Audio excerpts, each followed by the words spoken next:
Rencontre avec Dieu. Affronte la peur. Méditation, foi, parole de foi. Affronter ses peurs. Comment est-il possible, par exemple, que nous, comme enfants de Dieu, nous ayons peur de quelque chose? Vous savez, le chrétien, à partir du moment qu'il vit par la foi, il affronte la peur, mais il ne laisse pas la peur lui dominer. La peur est une chose, la crainte est une autre. Quand vous avez peur de quelque chose, la peur, elle attire vers vous l'ennemi. Si vous affrontez la situation qui vous fait peur, mais vous dites non, je ne me laisserai pas dominer par la peur. À toute situation mauvaise, il y a une solution. Mais si la peur, elle me domine, la foi ne pourra plus agir. Alors la peur, elle va détruire. Les enfants d'Israël, dit la Bible, ils ont eu peur quand ils ont entendu une mauvaise nouvelle. Et quelle a été la réaction?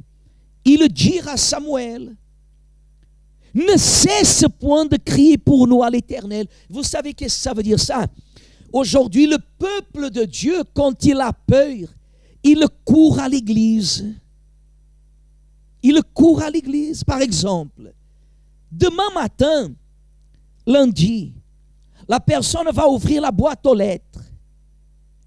Et quand elle va ouvrir la boîte aux lettres, si elle retrouve une mauvaise nouvelle en ce qui concerne la vie professionnelle, économique, financière, administrative, même si elle n'a pas l'habitude de venir lundi à l'église, demain même, après avoir reçu la mauvaise nouvelle, qu'est-ce qu'elle va faire? Elle va venir à l'église. C'est la foi qui l'a amenée à l'église. C'est la foi. C'est quoi? Est-ce qu'elle va être bénie?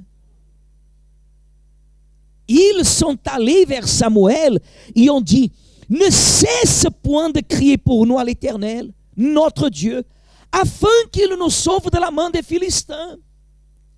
Mais regardez ce que Samuel il a fait. Samuel, il prit un agneau de lait, il offrit tout entier en holocauste à qui?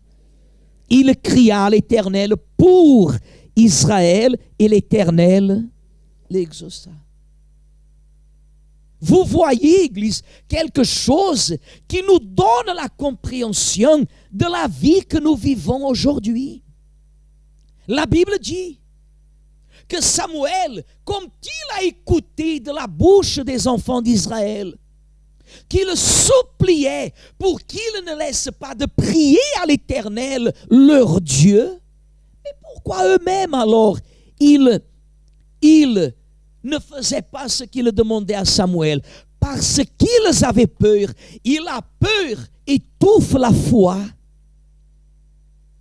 C'est pour cela que des fois il y a des personnes qui viennent à l'église et avant la réunion ou après la réunion, elle est capable de parler avec le pasteur, avec les ouvriers et raconter le problème. Mais pendant la prière, elle n'est pas capable d'ouvrir la bouche parce que la peur la domine.